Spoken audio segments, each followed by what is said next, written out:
Bahujan Samaj party जिंदाबाद जिंदाबाद Bahujan Samaj party जिंदाबाद संघर्ष करो हम तुम्हारे साथ हैं संघर्ष करो हम तुम्हारे साथ जिंदाबाद जिंदाबाद संघर्ष करो हम तुम्हारे साथ हैं दलित बंधु जागेगा भागेगा जब बहुजन की बात करेगा और दिल्ली पर राज करेगा काशी राम कैसा हो काशी राम की नेक कमाई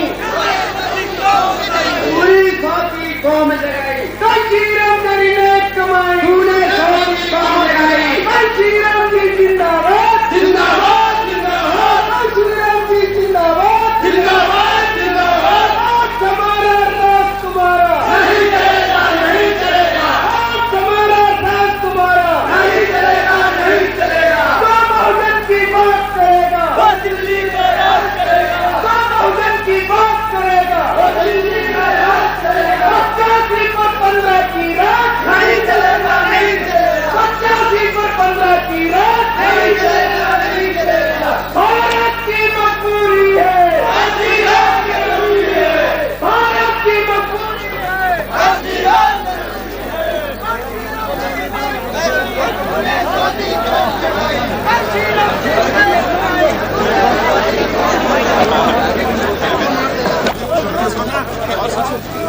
आप इधर जाओ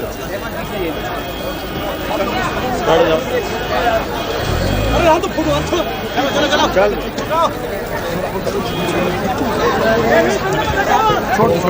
छोड़ दे इधर छोड़ दे बहुजन समाज की तुम्हारे साथ हैं तुमने मोदी को जगाया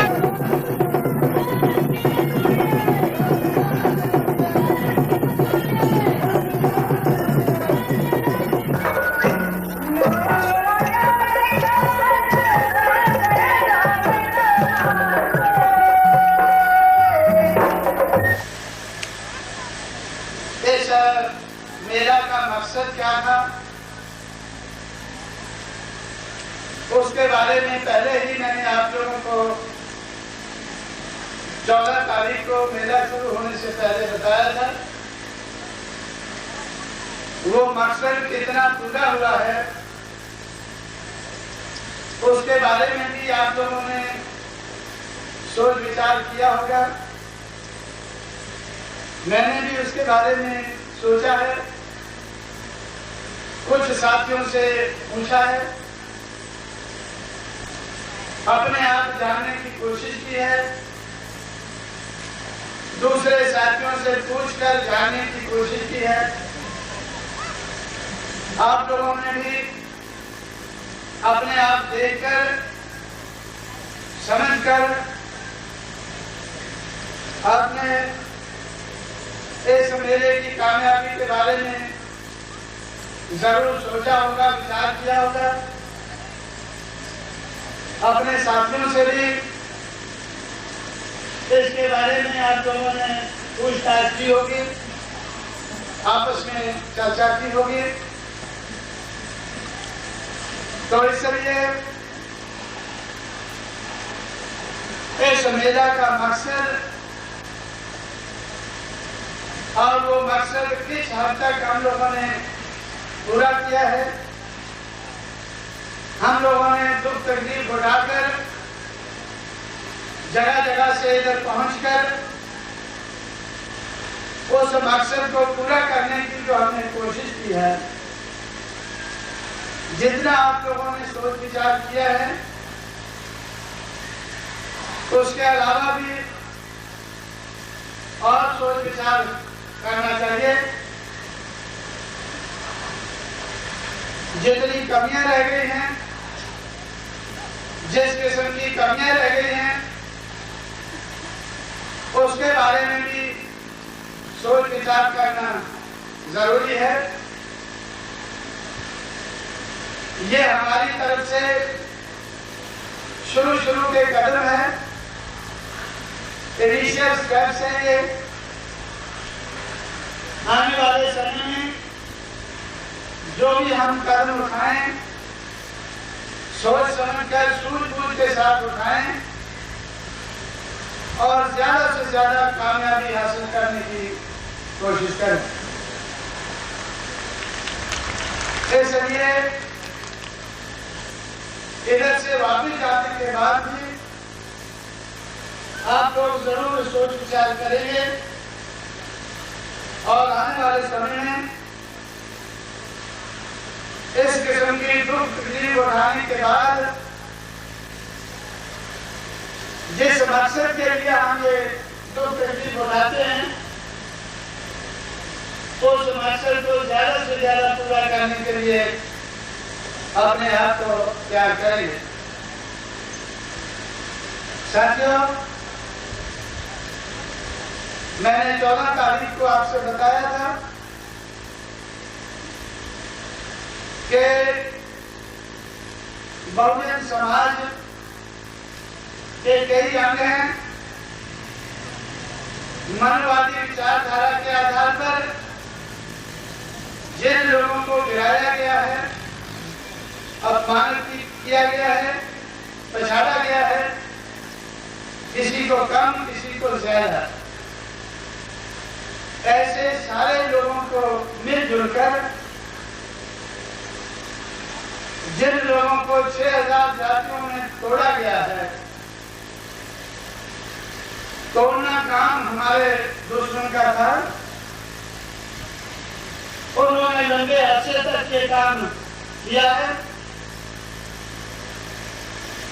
लेकिन जोड़ना काम हम लोगों का है। तोड़े हुए लोगों को जोड़ना काम हम लोगों का है। हम लोगों ने ये काम शुरू किया है, लेकिन मंजिल अभी भी काफी दूर है।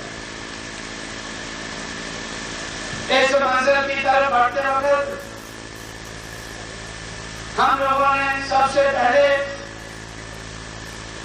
उन लोगों को संगठित करना शुरू किया जिनको संगठित करने के लिए हमसे पहले हमारे बुजुर्गों ने कोशिश की है और उसमें काफी हद तक वो कामयाबी हुए हैं।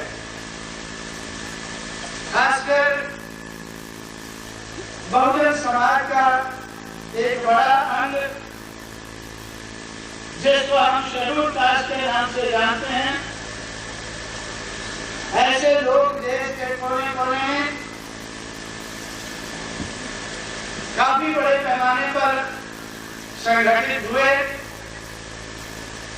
और जब हम लोगों ने ये संगठित करने का काम शुरू किया, उनको जोड़ने में हमें ज्यादा मुश्किल का सामना नहीं करना पड़ा। मुश्किलें तो आई, लेकिन इतनी ज्यादा नहीं आई जिसको हम समाप्त नहीं कर सके, जिसके ऊपर हम काबू नहीं पा सके। उसके बाद जहां पर शेड्यूल कास्ट के लोग रहते हैं, लगभग उसी जगह मोस्ट बैकवर्ड कास्ट और लेस बैकवर्ड कास्ट के लोग भी रहते हैं। उसी जगह पर पिछड़ा वर्ग और अति पिछड़ा वर्ग के लोग भी रहते हैं। उन लोगों की समस्या को समझकर उन लोगों को भी जोड़ने की हमने कोशिश की है। उसमें भी कुछ हद तक सफलता मिली है और उसी सफलता के कारण आज हमारी मूवमेंट आगे बढ़ती हुई नजर आ रही है। किसी जगह कम, किसी जगह ज्यादा। उत्तर प्रदेश में जो देश का सबसे बड़ा प्रदेश है, उसमें सबसे ज्यादा बड़ी हुई और बढ़ती हुई मूवमेंट हमें नजर आती है। उत्तर प्रदेश से लगा हुआ जो मध्य प्रदेश का क्षेत्र है, बिहार का क्षेत्र है, हरियाणा का क्षेत्र है, उसमें भी उत्तर प्रदेश का असर काफी पड़ा है और वहां भी हमें काफी कामयाबी मिली है। लेकिन मंजिल तो उत्तर प्रदेश में भी अभी काफी दूर है और उत्तर प्रदेश से लगे हुए जो क्षेत्र हैं उधर तो और दूर है और इसके अलावा देश तो बहुत बड़ा है। उत्तर प्रदेश बड़ा सूबा है, ये बात सही है, लेकिन पूरे देश के मुकाबले में वो काफी छोटा है। पूरे देश में 90 करोड़ के लगभग लोगों को संगठित करना, 6000 जातियों में तोड़े हुए लोगों को जोड़ना, ये काम तो अभी बहुत ज्यादा बाकी पड़ा है। लेकिन जितना सा हम थोड़ा बहुत कर पाए हैं, उत्तर प्रदेश में भी हम लोग 1984 में जब बहुजन समाज पार्टी बनाई थी और 1985 में पहले चुनाव लड़ा था, तो हम 2-2.5% लोगों को जोड़ पाए थे। मध्य प्रदेश में 2% से कम को जोड़ पाए थे, पंजाब में 2.2 को जोड़ पाए थे, हरियाणा में 1.2 को जोड़ पाए थे। लेकिन आज हम उत्तर प्रदेश में 29% तक जोड़ पाए। 100 में से 29 लोगों को या 30 लोगों को हम उत्तर प्रदेश में जोड़ पाए। बाकी जगह अभी भी बहुत काम है और देश भर में ये काम करना बाकी है। इसलिए जो काम हमें करना चाहिए तो उसके बारे में हमने जानकारी हासिल की। 1984 से लेकर 1997 तक पिछले 12-13 साल में देश भर में हम कितना काम कर पाए हैं,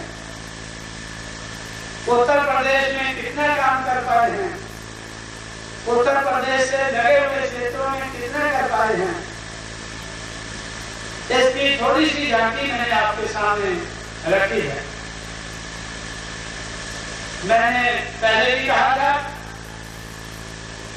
कि हम लोग थोड़े से बहुजन समाज के लोगों को जोड़कर अपने पैरों पर खड़ा करके उनकी शक्ति बनाकर जब आगे बढ़ने लगे तो जिनके पीछे से ये लोग हटे उन लोगों की शक्ति कमजोर हुई। जैसे उत्तर प्रदेश में 7,30,000 वोटर मार्च 1985 में कांग्रेस के पीछे से हटा और कांग्रेस की 85 सीटें कम हो गई। सिर्फ 7,30,000 वोटर के हटने से कांग्रेस को झटका लगा। जब कांग्रेस को झटका लगा तो लखनऊ के क्रोकोडाइल पार्क में कांग्रेस के नेता इकट्ठे हुए। क्रोकोडाइल पार्क, क्रोकोडाइल को मगरमच्छ पार्क में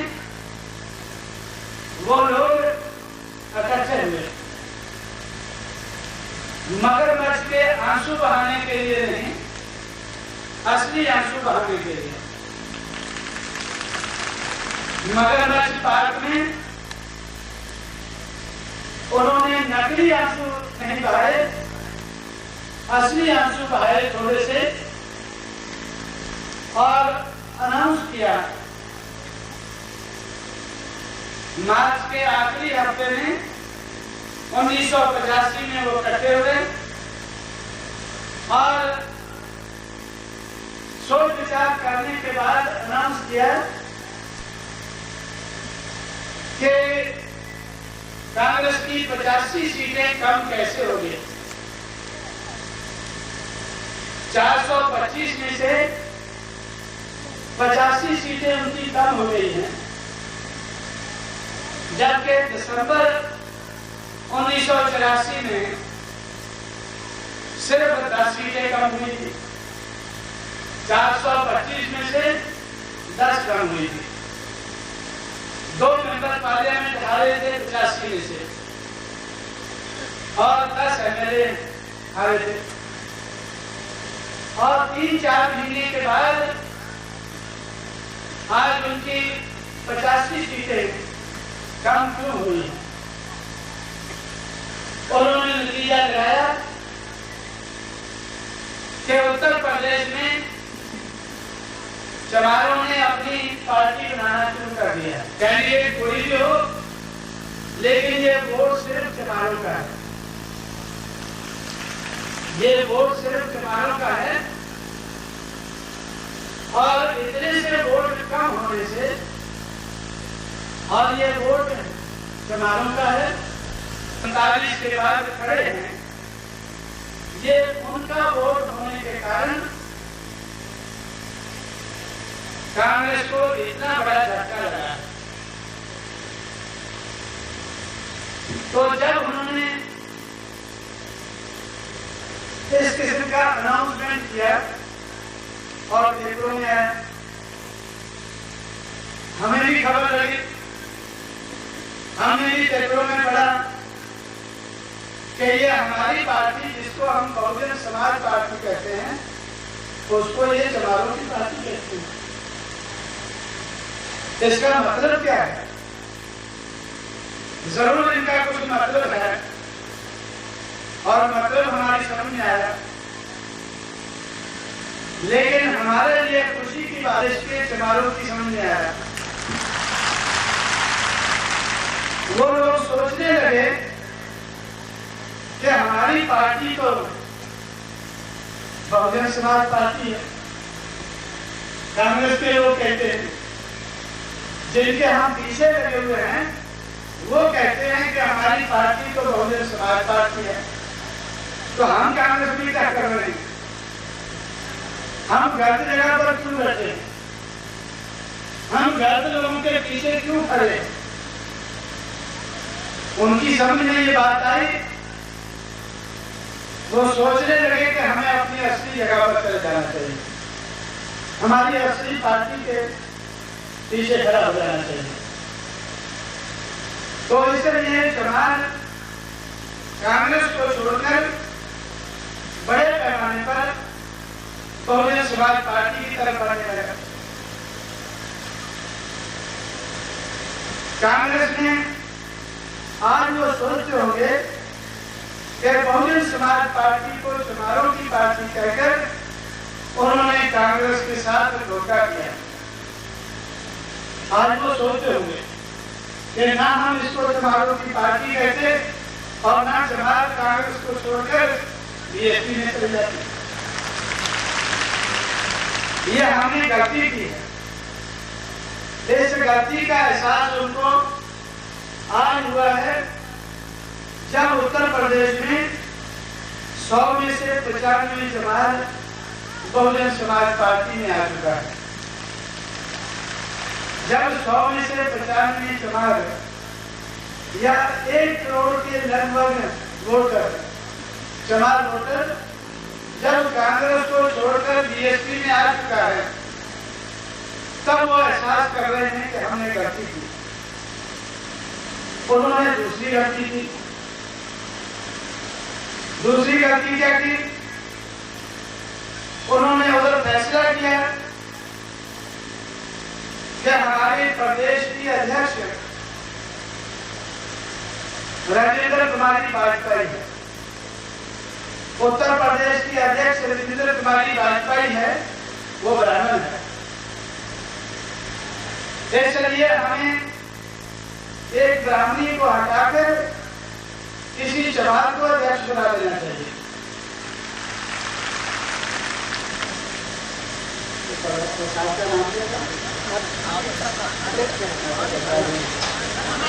महावीर प्रसाद, तो उन्होंने एक ऐसे चमार को अध्यक्ष बना दिया जिसका नाम आज भी मुझे ढूंढना पड़ता है।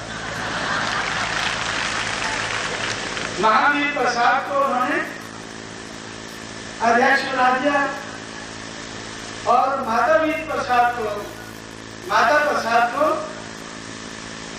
2 नंबर का मंत्री बना दिया। पहले नंबर का मंत्री एनडी तिवारी और दूसरे नंबर का मंत्री माता प्रसाद चौहान। महावीर प्रसाद को उन्होंने अध्यक्ष बना दिया और माता प्रसाद को दूसरे नंबर का मंत्री बना दिया। उसके बाद वो जमालों को कहने लगे, जमालों के बीच में जाओ तुम लोग, माता प्रसाद जाओ और ये दूसरा प्रसाद जाओ और जमालों से कहो जाके ये देखो भाई, हम तो इधर अध्यक्ष हैं, हम तो इधर अध्यक्ष हैं और हम तो बड़े मंत्री हैं और भी हमारे बहुत से मंत्री हैं, तो आप लोगों को कांग्रेस नहीं छोड़नी चाहिए।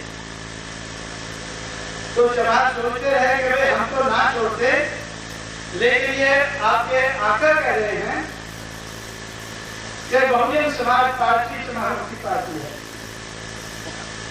हम शायद ना जाते, लेकिन जो आपके मालिक हैं, आपके मालिकों के कहने से लोग उधर को जाना शुरू कर दिया। माता प्रसाद और महावीर प्रसाद दोनों आज छोटे छोटे सूबों के गवर्नर हैं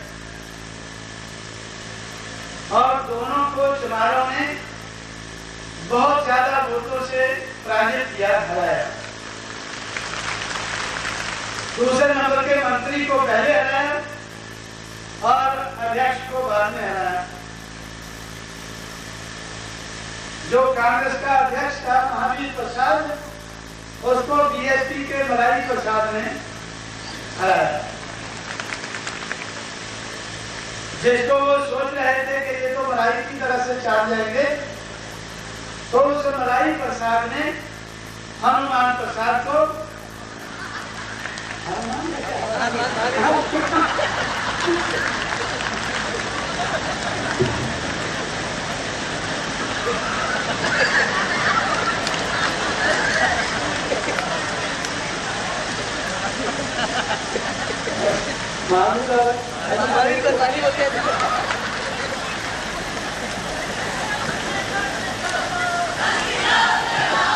साथियों, ये गंभीरता से सोचने वाली बात है। मैं आहिस्ता आहिस्ता आपको बता रहा हूँ, लेकिन हम कुछ ज्यादा गंभीर हो गए थे, इसलिए हनुमान की याद आ गई और हम रिलैक्स हो गए थोड़ा।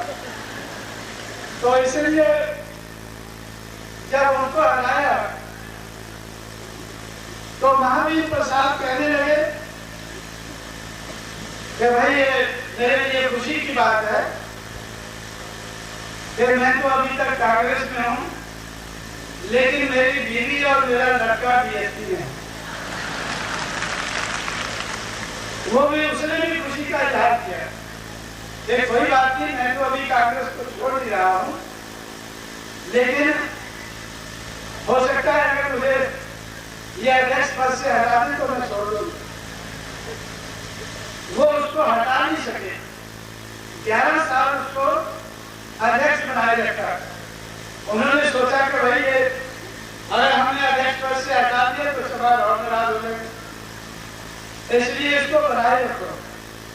जब तक मलाई प्रसाद ने उसको चुनाव में हराया नहीं, जो मेंबर पार्लियामेंट होता था और सेंट्रल में रेलवे मिनिस्टर होता था, वो एमएलए के चुनाव में मलाई प्रसाद ने जब उसको हराया, तब कांग्रेस वालों ने उसको हटाने की जरूरत है। ये बात मैं आपको क्यों कह रहा हूं कि 1985 से बहुजन समाज पार्टी को चमारों की पार्टी इन लोगों ने कहना शुरू किया। आज जब हम लोग ये मेला लगा रहे हैं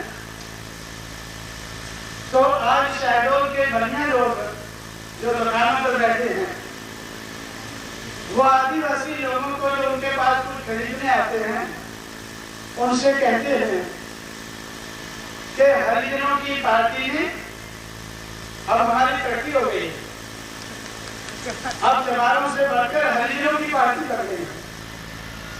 बहुजन समाज पार्टी हरिजनों की पार्टी है। इन्होंने आदिवासी मेला लगाया है। आदिवासी लोगों को सावधान रहना चाहिए। उस वक्त वो उत्तर प्रदेश में ओबीसी के लोगों को सावधान रखना चाहते थे, या चमारों के अलावा जो दूसरे शेड्यूल कास्ट के लोग हैं उनको सावधान रखना चाहते थे। दूसरे शेड्यूल कास्ट के लोगों को वो सावधान रखना चाहते थे। दूसरे कौन है? चमारों से दूसरे नंबर पर पासी है और खटीक है, गोरी है, धोबी है। इस किस्म के दूसरे शेड्यूल कास्ट के लोगों को वो बहुजन समाज पार्टी से दूर रखना चाहते थे, इसलिए उन्होंने इसको चमारों की पार्टी कहना शुरू किया। लेकिन आज हमारे उत्तर प्रदेश में अगर 13 चमार एमएलए हैं तो 5 पासी हैं, तो 2 एमएलए हमारे ये कपड़ा धोने वाले हैं, गोरी हैं, 2 एमएलए गोरी हैं, 1 धोबी है, 1 खटीक है। तो जब ऐसे एमएलए उनको नजर आते हैं तो उनको चमारों की पार्टी कहते हुए मुश्किल आती है कि चमार तो सिर्फ वोट देता है लेकिन एमएलए तो सारे लोग बनते हैं। एमएलए तो पासी भी बनते हैं, धोबी भी बनते हैं, खटीक भी बनते हैं, गोरी भी बनते हैं, लेकिन ये बिगड़ा हुआ चमार हर किसी को वोट दे देता है।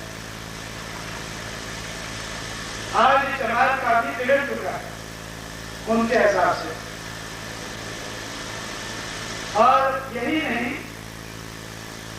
आज चमार इतना बिगड़ गया है कि उसने 3 ब्राह्मण जिता दिए, 4 ठाकुर जिता दिए, 1 जाट जिताया है, 1 कास्ट है, 1 भूमिहार है। लेकिन फिर भी अगर चमार नहीं तो उसको हरिजनों की पार्टी कहते हैं। आज भी उनको हरिजनों की पार्टी कहना पड़ता है।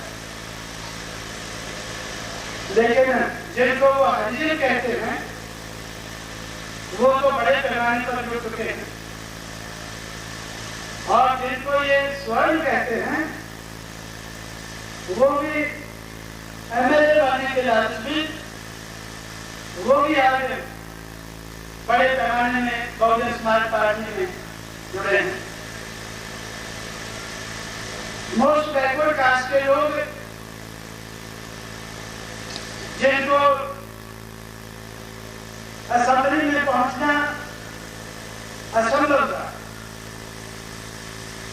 1988 में मेरे पास जब ये पार्टी बनकर कुछ आगे बढ़ी, मैंने इलाहाबाद से उपचुनाव लड़ा, मायावती ने हरिद्वार से, बिजनौर से उपचुनाव लड़ा। हमारी आदत को देखकर मेरे पास गढ़िए लोग पहुंचे। उत्तर प्रदेश में कुछ एरिया में थोड़े थोड़े गढ़िए रहते हैं। गढ़िए पहुंचे, कुम्हार पहुंचे, मला पहुंचे। कि आज तक हमने असेंबली का मुंह नहीं देखा है। गडरिया और कमार ने आज तक असेंबली का मुंह नहीं देखा है। हम कांग्रेस के पीछे खड़े रहे, हम हर पार्टी के पीछे खड़े होकर देख लिया है, लेकिन आज तक हमने असेंबली का मुंह नहीं देखा है। मैंने उनसे कहा कि भाई आपने ठीक मौके पर मुझे याद दिलाया।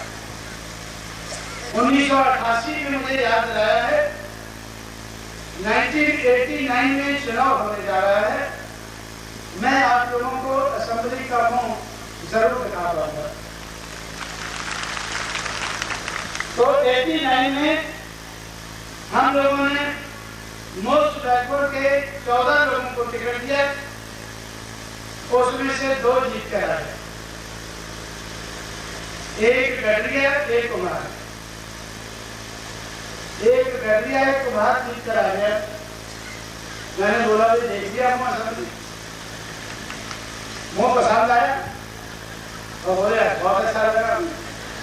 मैं क्या फिर और लोगों को तैयार करो, फिर चुनाव आ गया। उत्तर प्रदेश में 4 साल में 4 बार चुनाव आया, तो 91 में फिर चुनाव आ गया। फिर हमने उनको 22 टिकट दिए, फिर वो 4 चुनकर आ गए। एक गडरिया और आ गया, एक की बजाय 2 गडरिया हो गए और एक मजाक चुनकर आ गए। तो वो बोलने लगे कि भाई ये तो बहुत अच्छा है, बहुजन समाज पार्टी हमारी पार्टी है, दूसरी किसी पार्टी ने आज तक हमें टिकट नहीं दिया और हम असेंबली का मुंह नहीं दे सके। तो 93 में फिर चुनाव आ गया, फिर हम लोगों ने 32 को टिकट दिया, तो 11 चुनकर आ गए। मोस्ट बैकवर्ड कास्ट के लोग जिनको दूसरी पार्टियां टिकट नहीं देती थी और 91 में राम के नाम पर ही उनका वोट ले गए। 91 में राम के नाम पर ही मोस्ट बैकवर्ड कास्ट का 80-90% वोट ले गए। तो उनको लगा कि उधर इनका राम है, इधर काशी राम है, ये हमें ज्यादा पहले में नजर आता है। हमने उनको 32 टिकट दिए तो 11 चुनकर आ गए। 95 में बीएसपी की सरकार बन गई, तो हम लोगों ने 11 के 11 को मिनिस्टर बना दिया। मोस्ट बैकवर्ड कास्ट से जो 11 लोग चुनकर आए थे, हमने 11 के 11 को मिनिस्टर बना दिया। तब ये लोग बड़े खुश हुए कि भाई ये तो हमारी तो असली पार्टी यही है। कांग्रेस वाले कहना भूल गए कि ये समाज की पार्टी। जैसे समाज जुड़ता गया, कांग्रेस वाले अपना मुंह बंद करने लगे, लेकिन मुंह बंद करने से भी कोई फायदा नहीं हुआ, क्योंकि जब 96 में चुनाव हुआ, पार्लियामेंट का चुनाव हुआ, तो 90% के लगभग चमार बीएसपी में कांग्रेस को नजर आया। मई के महीने में चुनाव हुआ, जून के महीने में कांग्रेस के अध्यक्ष नरसिम्हा मुझसे मिले। वो कहने लगे कि भाई अब तो हमारे बचाव के लिए एक ही रास्ता हमें नजर आता है और वो है बहुजन समाज पार्टी।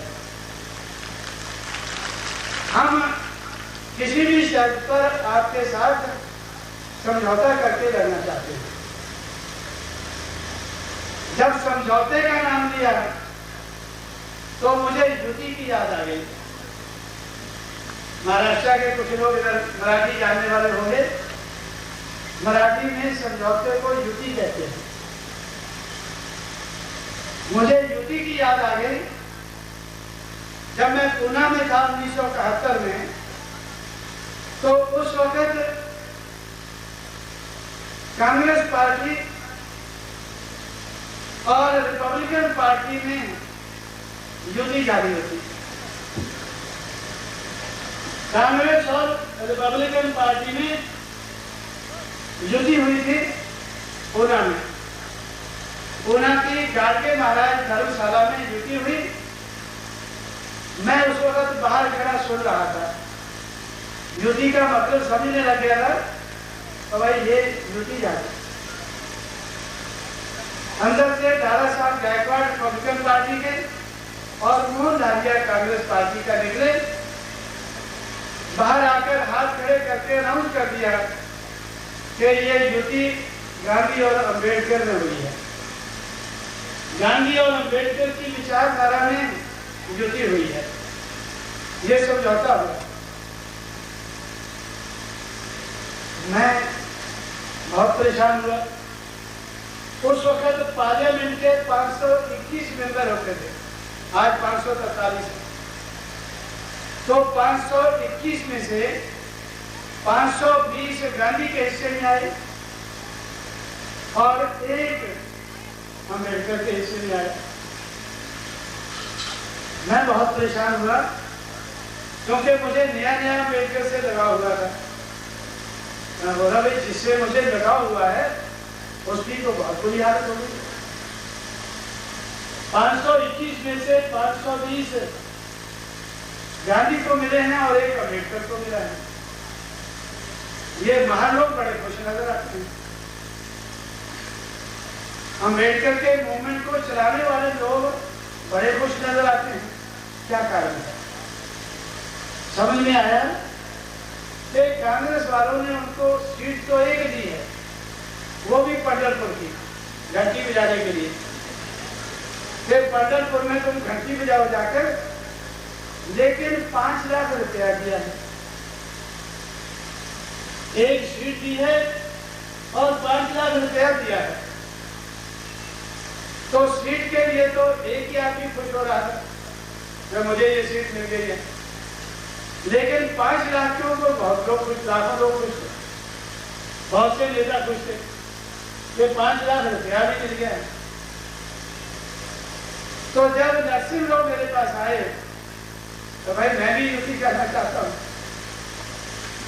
मैं बोला भाई आप तो गांधीवादी लोग हैं, हम अम्बेडकरवादी हैं, कोई बात नहीं, अम्बेडकर और गांधी में युति हो जाए। मैं बोला भाई ठीक है। तो जब मैंने हिसाब लगाना शुरू किया, मैंने कहा कि जिस पे आप लोग आए हैं, कांग्रेस वाले आगे हैं, वो कांग्रेस लड़े, जिस पे बीएसपी आगे वो बीएसपी लड़ रही, ताकि आप भी जीते हम भी जीते। तो जब हम बंटवारा करने लगे तो कांग्रेस के हिस्से में 425 में से 36 सीटें आई, 36। 36 का नाम सुनते ही नरसिंह राव ने तो बेहोश होना ही था, मेरा भी होश हो गया। तो भाई कांग्रेस को हमारी माई बाप पार्टी थी, अब माई बाप की ऐसी हालत हो गई है कि उसके हिस्से में 36 सीटें आ गई। बड़ी मुश्किल से खींच के जाकर हम लोगों ने कांग्रेस को 125 सीटें दी और बहुजन समाज पार्टी के हिस्से में 300 सीटें आई। और मैंने सोचा चलो भाई, अगर गांधी और अंबेडकर में युति हुई है तो ये उतनी घटिया नहीं है जितनी महाराष्ट्र में हुई थी। जितनी घटिया युति महाराष्ट्र में हुई थी, ये उतनी घटिया नहीं है। मेरे लोगों का हौसला बढ़ेगा। मेरे लोग जो कांग्रेस के पिछड़ू रहे बहुत लंबे अरसे से, वो सोचेंगे कि कैसे हमने युति की है, समझौता किया है, लेकिन बुरा नहीं। बीएसपी 300 सीटें लड़ेगी और कांग्रेस 125 लड़ेगी। और उसके साथ हमने एक और शर्त रखी कि अगर हमारी मेजॉरिटी आती है तो मुख्यमंत्री बीएसपी का बनेगा या बनेगी, बनेगा नहीं बनेगी, उसी को तय कर दिया था कि मुख्यमंत्री मायावती बनेगा। ये भी उन्होंने मान लिया। तो इस तरह से साथियों हम लोग उत्तर प्रदेश में बढ़ते बढ़ते इस लेवल तक बढ़े। जब इस लेवल तक हम लोग बढ़े तब कांग्रेस वाले ने तो कहना बंद कर दिया कि ये चमारों की पार्टी है, हरिजनों की पार्टी है, लेकिन मनुवादी समाज के लोग कांग्रेस के अलावा भी जो दूसरी पार्टियों में हैं वो ये कोशिश बराबर कर रहे हैं कि हम इस पार्टी को अगर चमारों की नहीं तो हरिजनों की पार्टी कैसे रहे, ताकि मोस्ट बैकवर्ड कास्ट के लोग, बैकवर्ड कास्ट के लोग, लेस बैकवर्ड कास्ट के लोग या आदिवासी लोग इनके साथ ना मिल सके। लेकिन जो ये मिलाप का काम है, मिलने का काम है,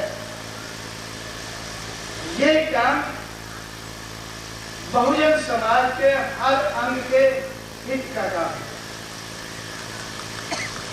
बहुजन समाज का हर अंग, चाहे वो शेड्यूल कास्ट है, शेड्यूल ट्राइब है, अदर बैकवर्ड कास्ट है, माइनॉरिटीज के लोग हैं, हर एक के हित का काम है।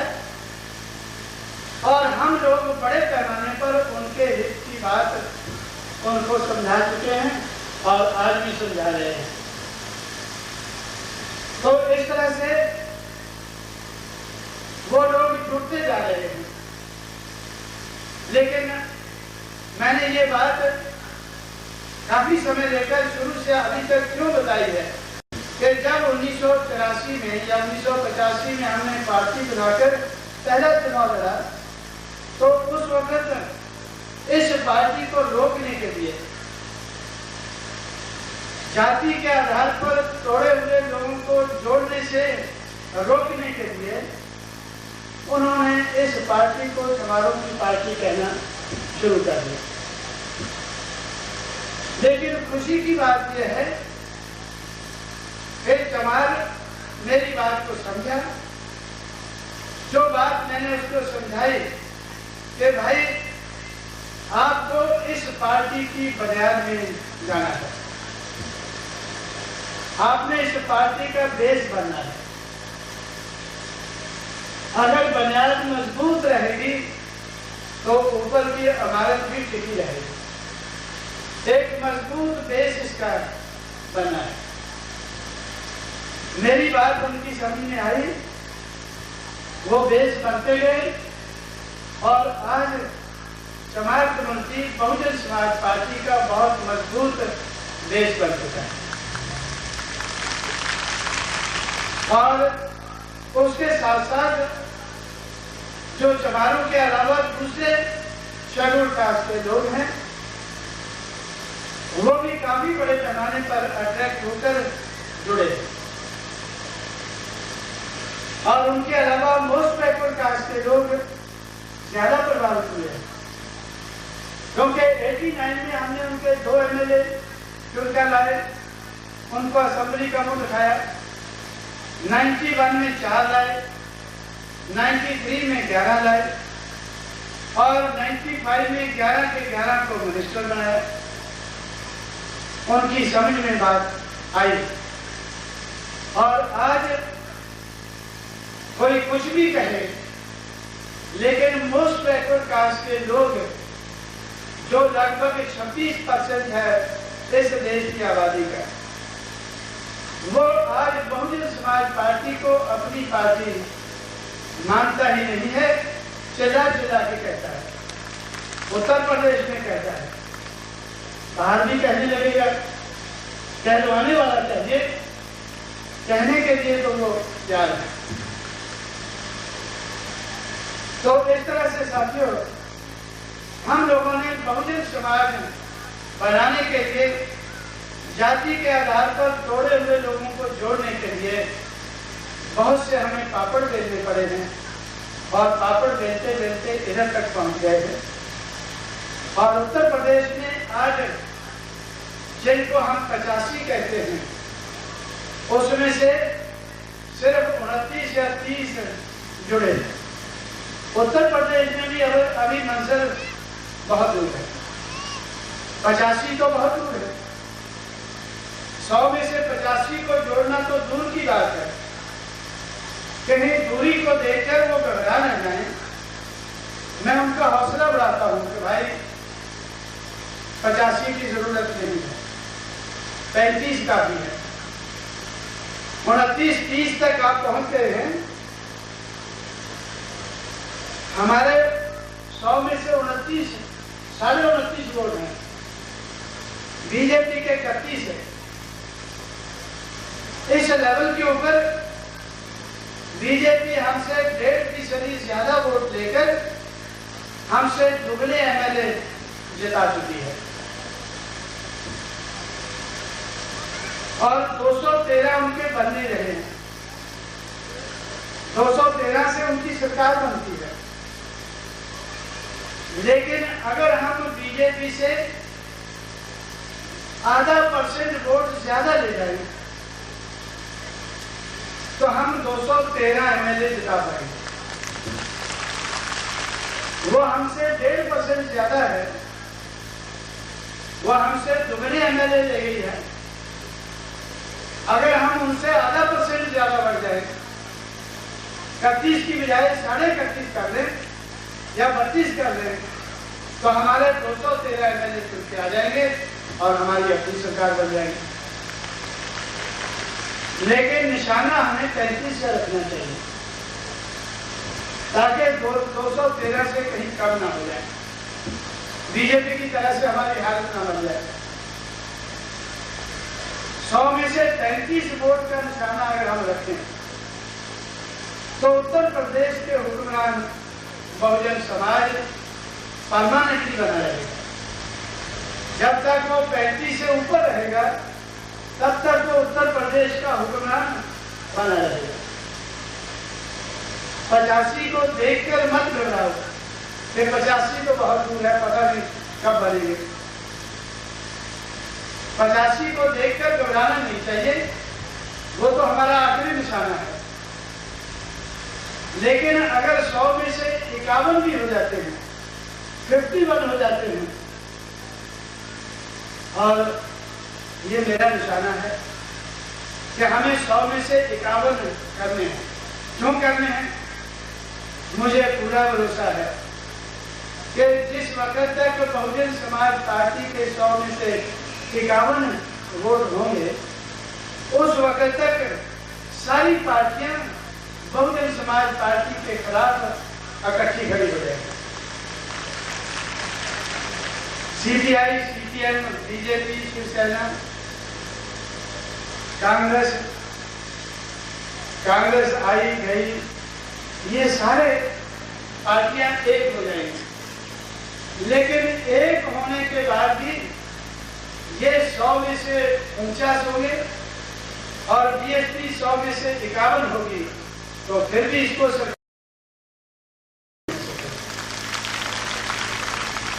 इसलिए साथियों, हम 1585 की बात करते हैं, नारा लगाते हैं कि 85 के ऊपर 15 का राज नहीं चलेगा, ये नारा लगाते हैं।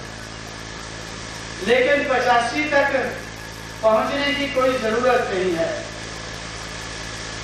अगर आने वाले चंद सालों में 21वीं सदी में जरूरत पड़े तो 51 की पड़ सकती है, 85 की नहीं। जब ये सारी पार्टियां एक हो जाएंगी तब भी हमारा काम 51 से चल जाएगा, 51 से चल जाएगा। लेकिन हम तो काफी पीछे हैं। प्रदेश तो बहुत हैं, सिर्फ उत्तर प्रदेश में हम 29 तक पहुंचे हैं।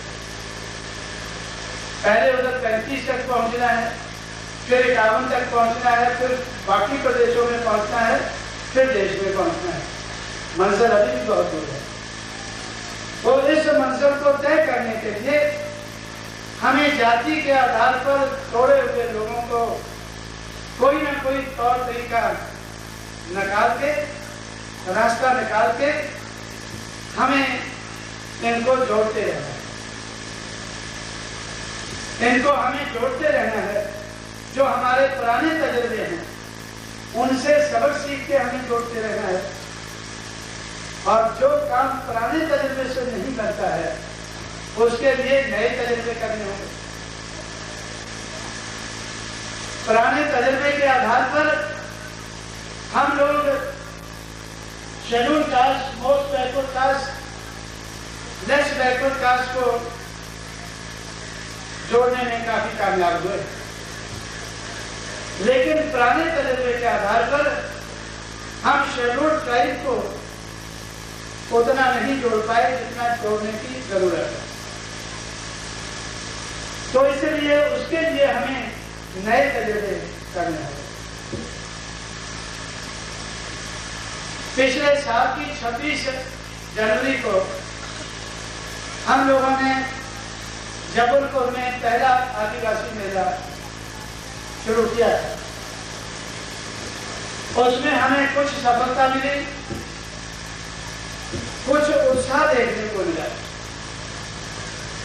बहुत बड़ी नहीं, थोड़ी सफलता मिली। आज के मुकाबले में काफी थोड़ी सफलता मिली, उससे कुछ उत्साह बढ़ा। और मई के महीने में पार्लियामेंट का चुनाव हुआ तो शहडोल की सीट पर हमें 86,000 वोट हमारे ट्राइबल उम्मीदवार को मिला। जिस शहडोल में आज हम इकट्ठे हुए हैं, क्यों इकट्ठे हुए हैं? क्योंकि हमारा कैंडिडेट ट्राइबल था, उसको 86,000 वोट मिला। इसके नजदीक लगी हुई सिद्धि है, सिद्धि से हमारे उम्मीदवार को 71,000 वोट मिला। और लगा हुआ मांडला है, उधर 23,000 वोट मिला। इसी तरह किसी जगह बहुत थोड़ा, किसी जगह थोड़ा वोट हमें मिला। लेकिन जो पहले जमाने में हमें 3,000 4,000 मिला करता था पार्लियामेंट की सीट पर, उससे काफी आगे हम लोग गए। तो इसलिए अब अगला पार्लियामेंट का चुनाव होने से पहले हम लोगों ने सोचा कि दूसरा मेला लगाना चाहिए। पता नहीं कब पार्लियामेंट का चुनाव हो जाए, अगला पार्लियामेंट का चुनाव कब हो जाए। एक बात आप लोग ध्यान में रखें, उत्तर प्रदेश से सबक सीखकर, कि जहां बहुजन समाज जागरूक हो जाता है, जहां बहुजन समाज में मुर्दापन दूर करके रूह फूंक दी जाती है, वहां कभी 5 साल में चुनाव नहीं होता। क्योंकि जिंदा लोग 5 साल इंतजार नहीं कर सकते। जब बहुजन समाज जागरूक होता है, उसमें रूह फूंकी जाती है। जैसे हम लोगों ने उत्तर प्रदेश में फूंकी, तो चुनाव 4 साल में 4 बार हो चुका है, 5वां साल लगा है और 5 में चुनाव की तैयारी है। तो इसी तरह से मध्य प्रदेश में भी 93 में चुनाव हुआ था। आप लोग 98 का इंतजार कर रहे हैं, क्योंकि 5 साल पूरे होंगे तो चुनाव आएगा। आप लोग सोचते हैं कि चुनाव आएगा, लेकिन जब बहुजन समाज तैयार हो जाएगा तो वो ये नहीं सोचेगा कि चुनाव आएगा। चुनाव हमें लाना है, चुनाव हम लाएंगे। चुनाव आएगा ये नहीं सोचेंगे, हम चुनाव लाएंगे और जल्दी लाएंगे। तो इस तरह से साथियों, मेरा भरोसा है कि उत्तर प्रदेश में जब तक बहुजन की सरकार नहीं बनती है, तब तक कभी टिकाऊ सरकार नहीं बनेगी। लोग मुझसे पूछते हैं कि उत्तर प्रदेश में टिकाऊ सरकार क्यों नहीं बनती है। मैं चुप रहता हूं, लेकिन आपके सामने मैं चुप नहीं रहना चाहता हूं। प्रेस वाले मुझसे पूछते हैं तो मैं चुप रह जाता हूं कि कब बनेगी। तो बोलता भाई बनेगी कभी तो बनेगी।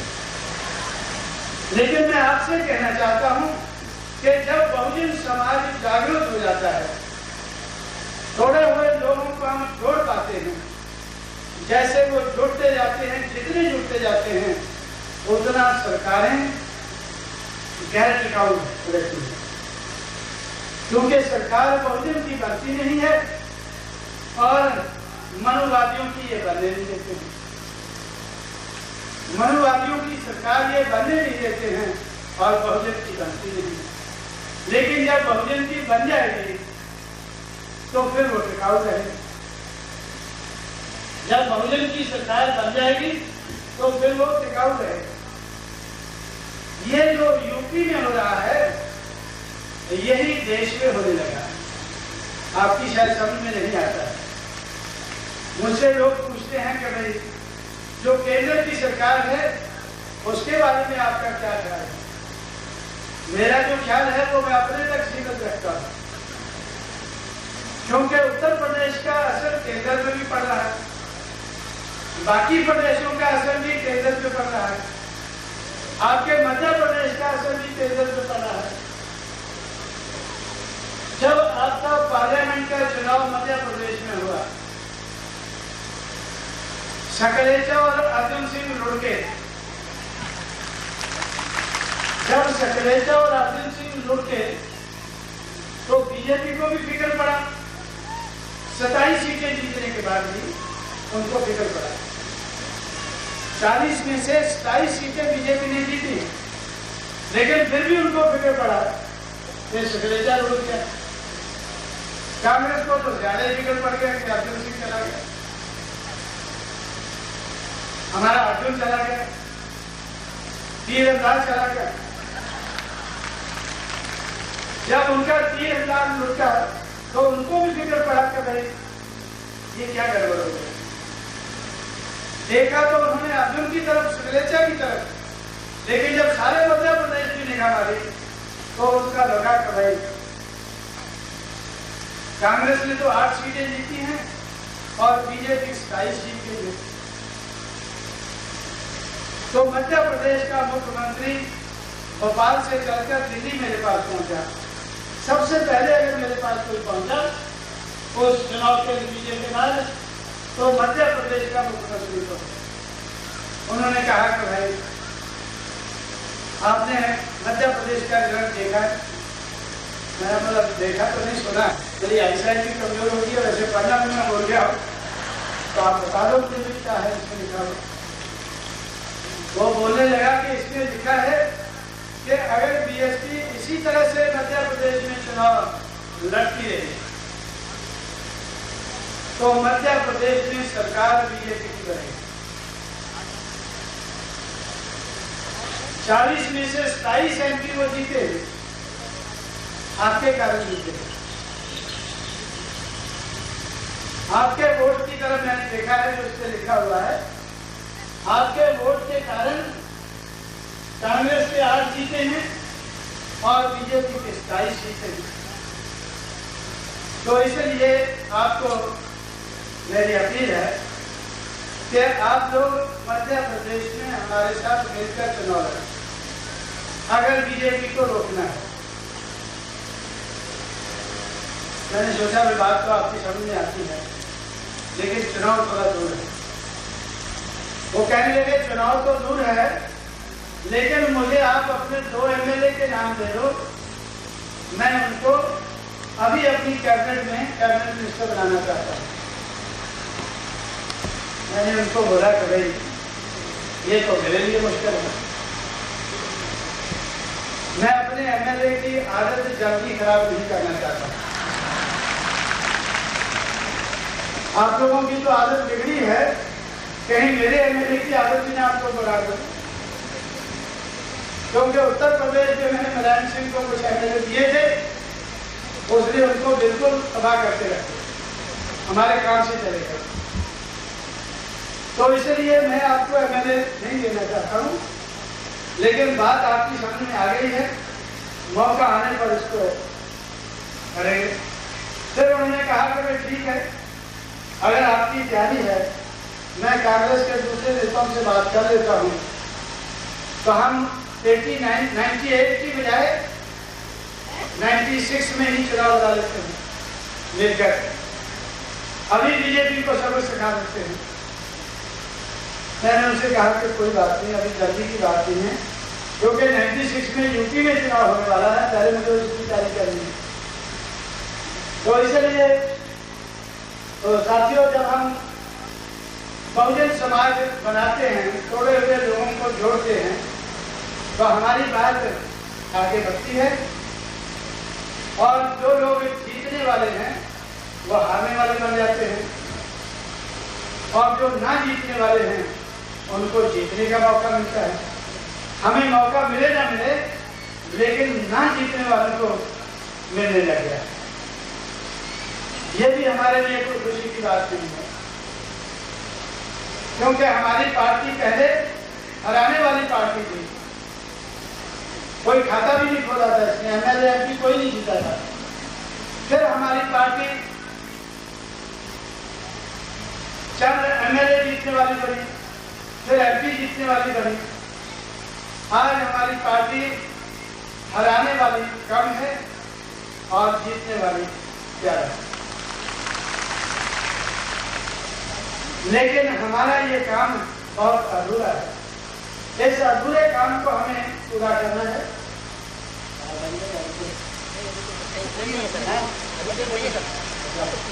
साथियों, मुझे बताया गया कि 3 बजे है, लोगों को जोड़ते जाना है। और जब हमें नजर आया कि शेड्यूल ट्राइब जो बहुजन समाज का एक बड़ा अंग है वो अछूता रह गया है, उसको भी हमें जब पिछला मेला के बाद जब हम शेड्यूल ट्राइब की बात कुछ आगे बढ़ी, हमने सोचा कि दूसरा मेला लगाकर देखते हैं कि क्या उसका ज्यादा असर होता है। जो पिछले 3 दिन से मैंने देखा है, मुझे ये पहले मेले के मुकाबले में काफी ज्यादा असरदार नजर आया। लेकिन ये काफी नहीं है। हम लोगों ने अपने आदिवासी भाइयों को एक जगह इकट्ठा किया है। अब जगह जगह हमें उनके बीच में पहुंचना है। वैसे मेरा पहला प्लान था कि 15 मार्च से हम एक टाटा की सोमो गाड़ी खरीदकर पहले बैच को हम घूमने के लिए छोड़ दें। लेकिन 15 मार्च को कल निकल चुकी है। अभी मैं सोचता हूं कि जो निकल गया है टाइम वो तो हाथ में नहीं आएगा, लेकिन हमारी ये कोशिश होगी कि आने वाले 10 दिन के अंदर अंदर हम लोग एक 10-12 सीटों वाली गाड़ी का, टाटा की सोमो गाड़ी का बंदोबस्त करके 10-12 आदिवासी कार्यकर्ताओं को तैयार करके आदिवासी क्षेत्रों में घूमने के लिए जल्दी से जल्दी छोड़ें। प्लान मैंने बनाया हुआ है, ये कागज के ऊपर है, दूर से दिखेगा नहीं, लेकिन मुझे दिखता है, इसलिए मैं आपको बता सकता हूं कि ये आदिवासी क्षेत्र की 6 पार्लियामेंट की सीटों का, सड़कों का प्लान है। आदिवासी क्षेत्र की जो 6 पार्लियामेंट की सीटें हैं उनका नाम है, पहला शहडोल, दूसरा सिद्धि, तीसरा सरगुजा, चौथा रायगढ़, 5वां मंडला और 6ठा जबलपुर का रूरल एरिया। जबलपुर के बाहर का जो एरिया है उसमें आदिवासी पॉपुलेशन काफी ज्यादा है। एक दूसरे से लगा हुआ ये जो क्षेत्र है 6 पार्लियामेंट की सीटों का, तो इन सीटों के ऊपर, इन सीटों की सड़कों के ऊपर तो 10 दिन के अंदर अंदर हमारे 10 आदिवासी कार्यकर्ता ये घूमना शुरू करना चाहिए और 1 महीने के बाद, उसके 1 महीने के बाद हम एक टाटा की सोमो गाड़ी और खरीद कर 3-3 सीटों पर एक टीम छोड़ेगी। और पार्लियामेंट का अगला चुनाव आने से पहले इन 6 की 6 सीटों पर एक जत्था हमारा घूमता हुआ नजर आना चाहिए। आदिवासी भाइयों को जागृत करने के लिए तो हमें आज मुझे आदिवासियों के दूसरे क्षेत्र भी हैं, उनसे लोग मिले थे कि भाई हमारे एरिया को भी करना चाहिए, छोड़ देना क्यों छोड़ा है। मैंने उनसे कहा कि मेरा बस चले तो मैं आज ही 6 गाड़ियां छोड़ दूं, लेकिन बस नहीं चलता है। एक गाड़ी के लिए तो मैंने पैसा इकट्ठा कर लिया है। अगर मुझे पहले मुझसे संपर्क जोड़ा होता तो वो 15 तारीख से गाड़ी शुरू हो जाता। दूसरी गाड़ी के लिए पैसा इकट्ठा करने के लिए मुझे 1 महीने का और समय चाहिए, और उसके बाद और थोड़ी तेजी बरतेंगे तो हम लोग 3 महीने के अंदर अंदर लगभग 6 गाड़ियों का बंदोबस्त करके इस 6 पार्लियामेंट के क्षेत्र को हम लोग जागरूक करने की कोशिश करें। और उसके साथ साथ हमारे साथी कार्यकर्ता को भी ढूंढते रहेंगे। हर क्षेत्र में सड़कों पर घूमते हुए लोगों को जागरूक करते हुए उनसे संपर्क जोड़ते हुए ये भी ढूंढेंगे कि इनमें किस लेवल के कार्यकर्ता हमें मिल सकते हैं। उन कार्यकर्ता की लिस्टें बनाकर कुछ लोगों को लोकल लेवल के ऊपर, कुछ को पार्लियामेंट के लेवल के ऊपर और कुछ को बड़े लेवल के ऊपर तैयार करके आदिवासियों के माध्यम से ही आदिवासियों को तैयार करते हुए हम लोग आगे बढ़े। और हमारे साथी जो पहले जानकार हैं वो कैडर कैंप लगाएंगे और फिर आदिवासियों में से ही लोगों को तैयार करके कैडर कैंप लगाने के लिए हम उनको तैयार करना है। और आदिवासी कैडर बड़े पैमाने पर इन जगहों पर हमें तैयार करना है। आने वाला जो चुनाव होता है, चाहे पार्लियामेंट का हो चाहे असेंबली का हो, तो सिर्फ scheduled caste, most backward caste और माइनॉरिटी से MP MLA हमें देखने को न मिले, उनमें शेड्यूल्ड ट्राइब के जरूर होने चाहिए। इस लक्ष्य को ध्यान में रखते हुए हमें आगे का प्रोग्राम हमने प्रोग्राम बनाया है, इसको लागू करना।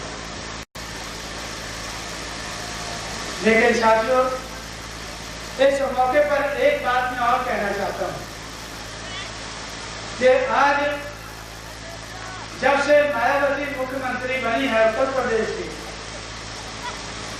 जब से हमारी मुख्यमंत्री बनी उत्तर प्रदेश की, तो मध्य प्रदेश के आदिवासी नेताओं के मुंह में पानी आने लगा। आदिवासी नेताओं के मुंह में पानी आने लगा है और वो बौखला उठे, कहते हैं अपनी अपनी पार्टी से कहते हैं कि मध्य प्रदेश का मुख्यमंत्री आदिवासी होना चाहिए। कांग्रेस में वो चुपके चुपके कहते हैं, हो सकता है बीजेपी में भी कहेंगे। जो ये 2 ही पार्टियां हैं जिनका मुख्यमंत्री आज बनता नजर आता है। फिर दोनों पार्टियों में ये कहते नजर आते हैं कि आदिवासी मुख्यमंत्री मध्य प्रदेश का होना चाहिए। लेकिन साथियों, मुझे गुरु कबीर सिंह की एक कहावत गाइड करने के लिए मेरी ध्यान में आती है। उन्होंने 300 साल पहले कहा था कि कोई किसी को राज न दे है, जो ले है वो निज बल से ले है। कोई किसी को रोटी दे सकता है, कपड़ा दे सकता है, मकान दे सकता है, लेकिन कोई किसी को राज नहीं देता। कोई किसी को राज नहीं देता है जिसको राज देना है तो अपने आप में बल पैदा करके और उस बल का उपयोग करके राज देना। तो अगर हमारे आदिवासी भाइयों के मुंह में बगैर मतलब पानी आता है तो हमारी प्यारी को देखकर उनके मुंह का पानी सूखता होगा। क्यों सूखता होगा? क्योंकि वो सोचते हैं कि कोई दे दे हमें। तो हम कहते हैं कि निज बल से लेगा, अपने आप में बल पैदा करके तभी उसको लेना होगा। जब बल पैदा करने की बात आती है, एक अंग्रेजी में कहावत है, great heights attract us, not the steps to them. बहुत ऊंचे ऊंचे जो पहाड़ हैं, एवरेस्ट पहाड़ है, दूसरे पहाड़ है, उनको हम देखते हैं तो हमें ऐसा लगता है कि हमें ऊपर पहुंच जाना चाहिए। लेकिन जब ऊपर पहुंचने के लिए कदम उठाते हैं, थोड़े से कदम उठाने के बाद सांस फूलने लग जाता है, फिर वो नीचे उतर आता है, नहीं रहने दो, कौन जाएगा उधर तो नहीं पहुंच पाएंगे। तो इसलिए अगर हमें चोटी पर पहुंचना है तो चोटी पर पहुंचने जब मैं उनको बताता हूं कि भाई आपको इस दिशा में कदम उठाने चाहिए, एक कदम दो कदम बोला, उनका पानी सूख गया, उनका मुंह सूखने लगा कि भाई ये कौन उठाएगा कदम। तो मैं बोला भाई आपको ऊपर चोटी पे बिठाएगा कौन? इसके लिए तो आपको कदम उठाने होंगे। अब मैं उन नेताओं को तो नहीं बोलता हूं, लेकिन बहुजन समाज के कार्यकर्ताओं को बोलता हूं कि हमें इस दिशा में कदम उठाने होंगे, मजबूती से कदम उठाने होंगे, तब हम चोटी पर पहुंच पाएंगे। तो इसलिए साथियों, हमारे पुराने तजुर्बे से सीख कर नए तजुर्बे हासिल करके हमें इस दिशा में आगे बढ़ना है। लक्ष्य एक ही है कि हमें जाति के आधार पर तोड़े हुए लोगों को जोड़ते जाना है। जाति के आधार पर तोड़े हुए लोगों को जोड़ते जाना है। जितने ज्यादा जुड़ेंगे उतना मंजिल ज्यादा नजदीक आएगी। जितना ज्यादा जुड़ेंगे उतना मंजिल ज्यादा नजदीक आएगी। अगर आप चाहते हैं मंजिल जल्दी नजदीक आ जाए तो मजबूती के साथ उस दिशा में हमें आगे बढ़ना होगा।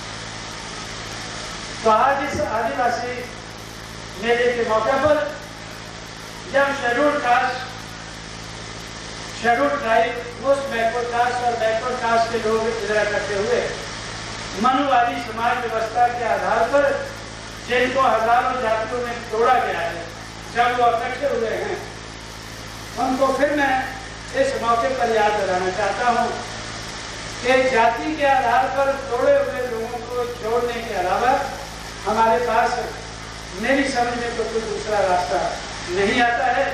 अगर आपकी समझ में आता है तो जब मुलाकात होगी तो बताते रहना, उसके बारे में भी सोचेंगे। जो मेरी समझ में आता है वो मैंने आपके सामने रखा है कि हम लोगों को ये तोड़े हुए लोगों को जोड़ने का काम जो हमने आज से 12 साल पहले शुरू किया है, कुछ लेवल तक पहुंचे हैं। मंजिल तक पहुंचने के लिए इस काम को और करना होगा, तेजी से करना होगा, मजबूती से करना होगा। ऐसी मैं आपको सलाह देते हुए, और आप लोगों ने मेरी बात को ध्यान से सुना है, समझा है, इसके ऊपर गौर करके इसके ऊपर अमल करेंगे और हम सब लोग इसके ऊपर अमल करके आगे बढ़ेंगे, तेजी से आगे बढ़ेंगे, तेजी से मंजिल तक पहुंचेंगे। ऐसी आपसे उम्मीद रखता हुआ मैं आपसे विदा लेता हूँ। जय हिंद, जय भारत। साथियों, इसी के साथ हमारे 3 दिवसीय आदिवासी मेला आज यहीं पर समाप्त होता है। आप सभी साथियों ने इस मेले के आयोजन के लिए सहयोग दिया। जो भी आपका सहयोग रहा, इसके लिए आप सभी साथियों को बहुत बहुत धन्यवाद। मैं आप सबका आभार व्यक्त करते हुए मेला का यहीं पर समाप्ति का घोषणा करता हूँ। जय भीम, जय भारत।